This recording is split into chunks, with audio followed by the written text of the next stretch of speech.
meinte, man muss das Publikum immer besonders herzlich begrüßen, weil immerhin sind Sie ja seit ja bei dem Wetter vom Sofa aufgestanden, ist ja selbstverständlich. Also vielen Dank. Ja, beim Begrüßen hat der Kabarettcoach schon recht, das ist schon wichtig, aber sonst geht er mir eigentlich ziemlich auf die Nerven. Der meint dann immer, ja, ich soll nicht so viele schwierige Themen ansprechen, wollen die Leute gar nicht mehr zu, es interessiert niemanden und das ist alles viel zu schwer und viel zu schwer verdaulich und das ist irgendwie nichts mit. Er meint dann, wir sollen über leichte Sachen reden und über lockere Dinge und er meint dann, ja, zum Beispiel über Mode.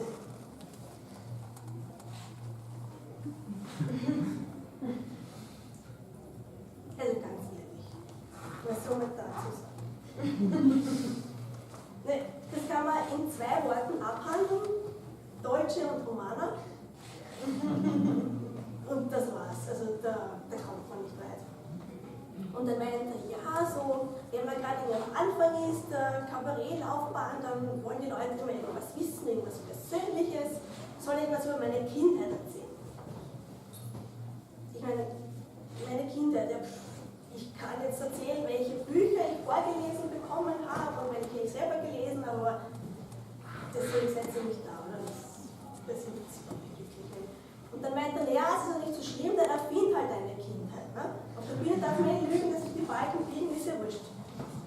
Gut, hat man gedacht, damit er mir ewig auf die Nerven geht, erfinde ich eine Kindheit.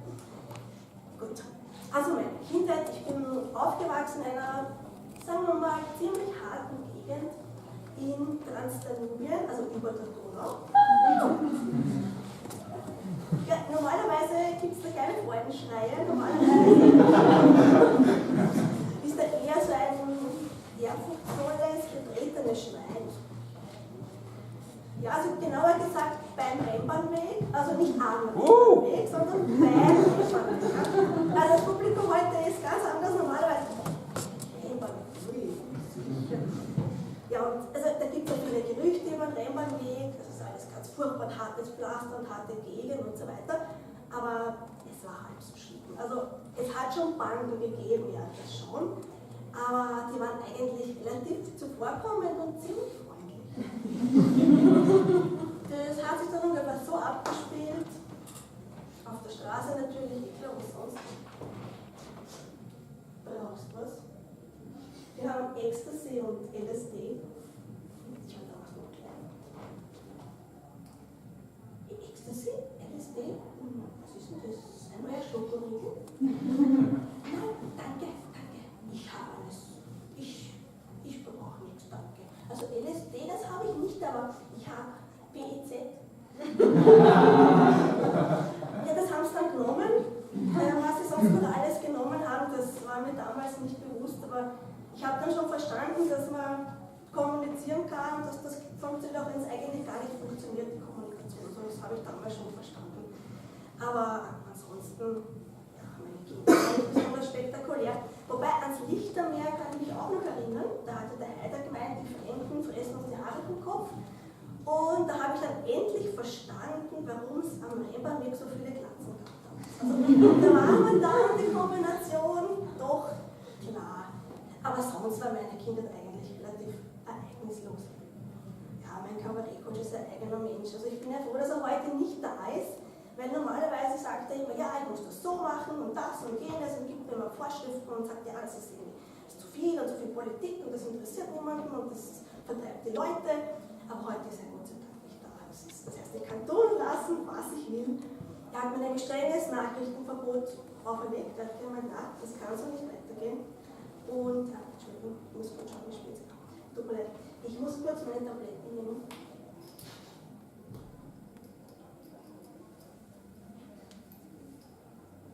Also, der Kabarettcoach meint ja, man muss heutzutage entweder sich oder etwas verkaufen. Da verkaufe ich lieber etwas und ich muss jetzt leider ein bisschen Werbung machen, sonst ärgert er mich wieder. Also falls Sie es interessiert, falls es ein Ibuprofen hilft bei Weltschmerz und ich kann sagen, es hilft wirklich, ich habe es selbst getestet und ich brauche jetzt nur noch die Tabletten so ein paar Mal täglich. Das war bis vor kurzem noch ganz anders, also bis vor kurzem musste ich eine Therapie machen, eine WSD-Therapie, eine Weltschmerz-Desensibilisierungstherapie, hat mich mein Kabarettcoach dazu verdonnert und es ist ganz furchtbar. Also ich habe dann nach der Therapie gebraucht und habe dann alles aufgeschrieben, damit ich es besser verarbeiten kann und ich musste es eigentlich, um es wirklich sozusagen rauszukriegen aus dem Organismus und feinstofflich und so, eigentlich sollte ich es regelmäßig laut vorlesen und nachdem Sie und jetzt gerade da sitzt, ist eine gute Gelegenheit, das werde ich jetzt vortragen. Erster Tag.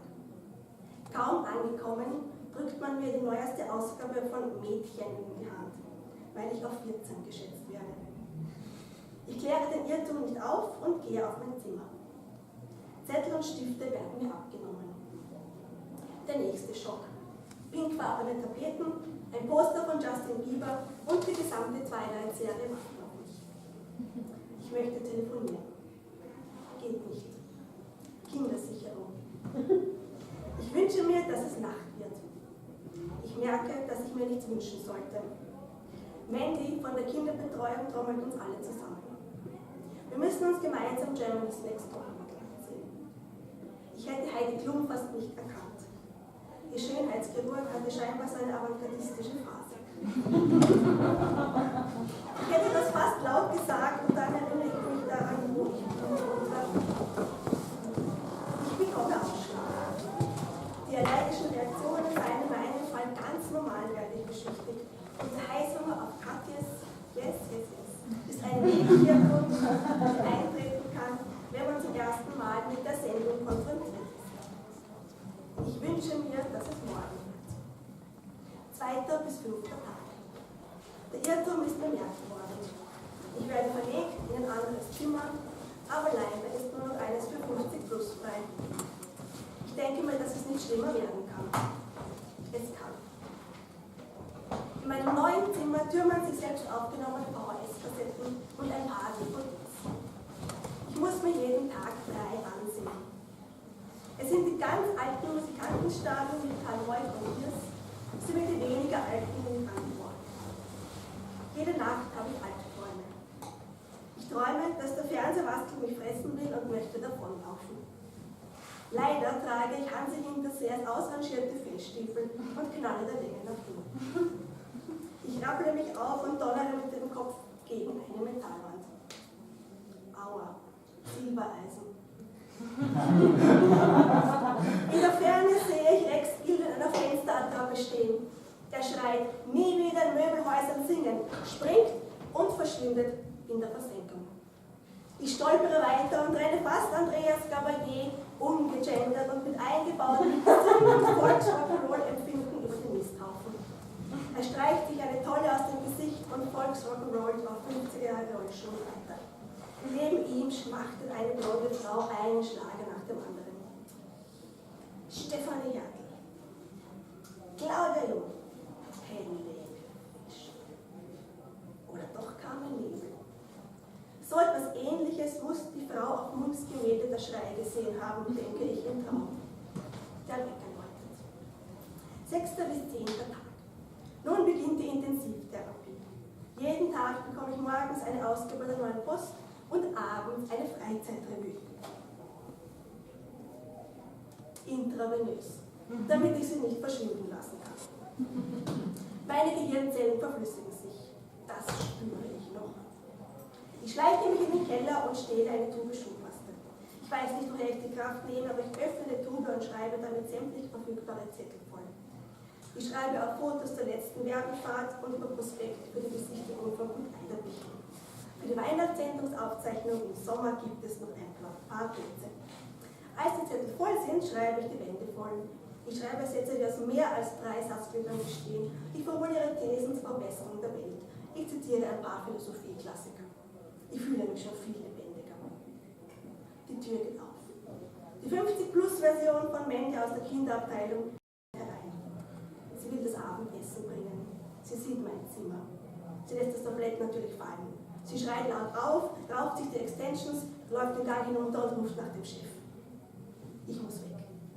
In meiner Verzweiflung klebe ich alle Kunstfingernägel hintereinander auf, die ich im Bad finden kann, und versuche mich so aus dem Halbstock abzuseilen.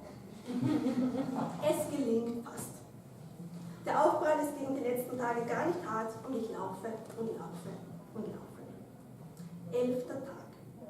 Es wird schon besser. Ich kann viele meiner Sachen nicht finden, weil ich alles dort gelassen habe. Wenn mich jemand fragt, was ich suche, sage ich einen Stern, der deinen Namen trägt. Aber es wird. Es ist dann auch wieder geworden, schon langsam. Aber der Pädagoge ist sehr streng. Er sagt immer, nein, also wenn er da ist, keine Politik, gar nichts vorbei.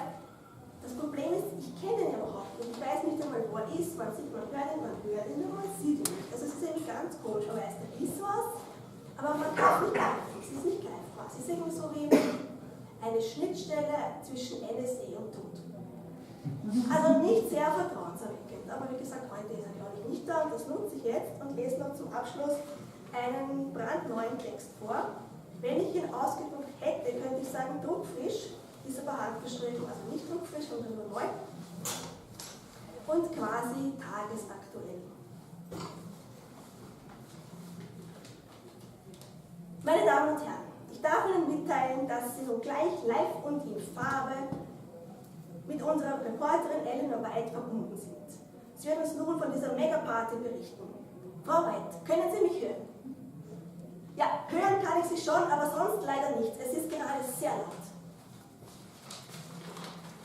Frau White, wie ist die Stimmung außer laut?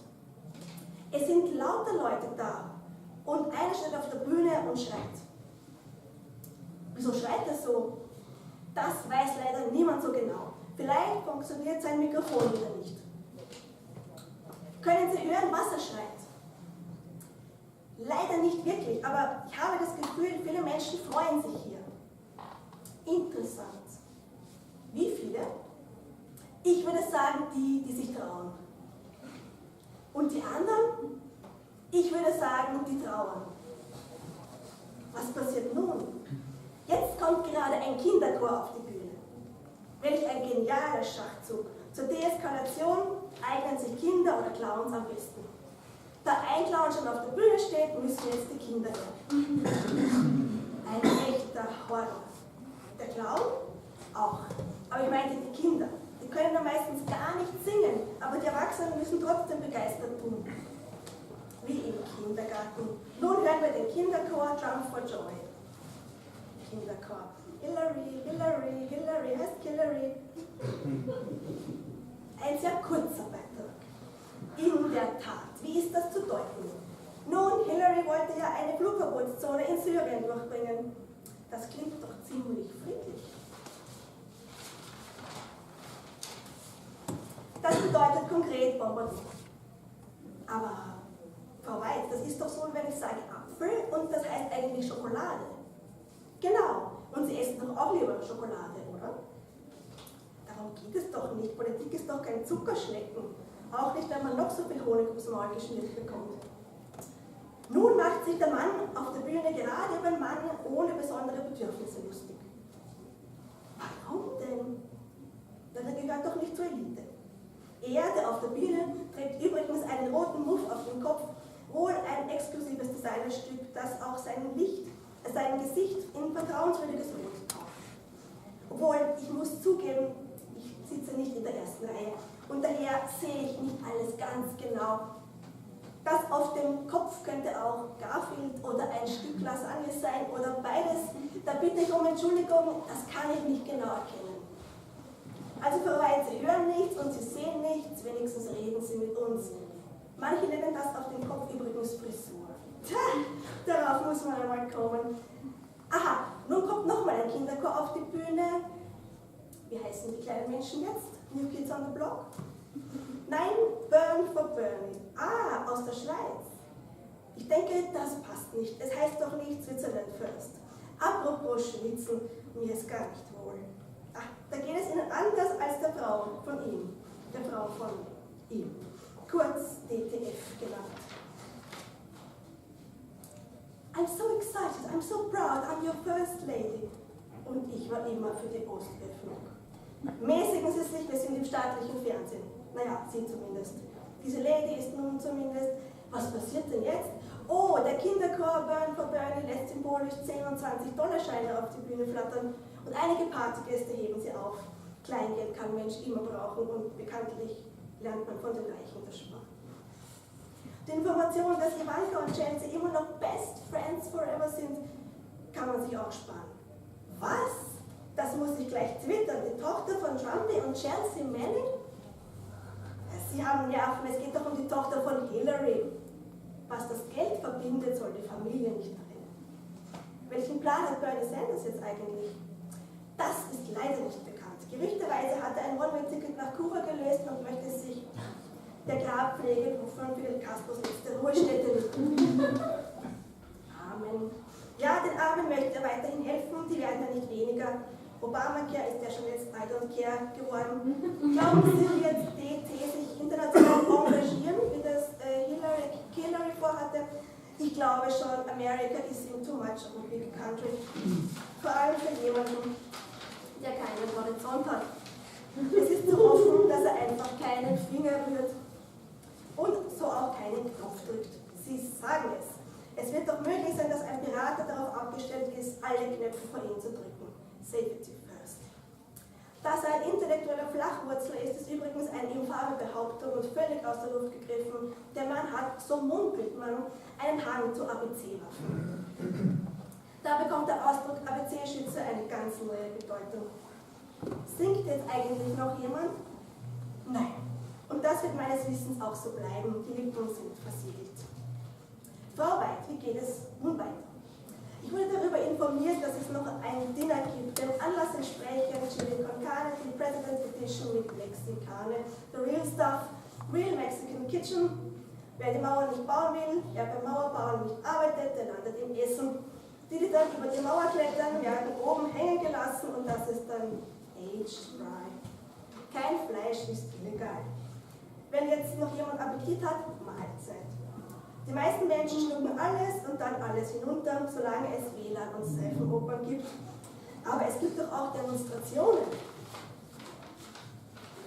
Ja, aber nicht hier. Dann kann ich nur noch sagen, die Tassen hoch und die Waffen nieder. Ach, eine Frage, wie heißt die Veranstaltung eigentlich? Ich kann den Schriftzug über der Bühne leider nicht genau entziffern, aber ich würde meinen, Make America Great Again. Danke und alles Gute in die USA.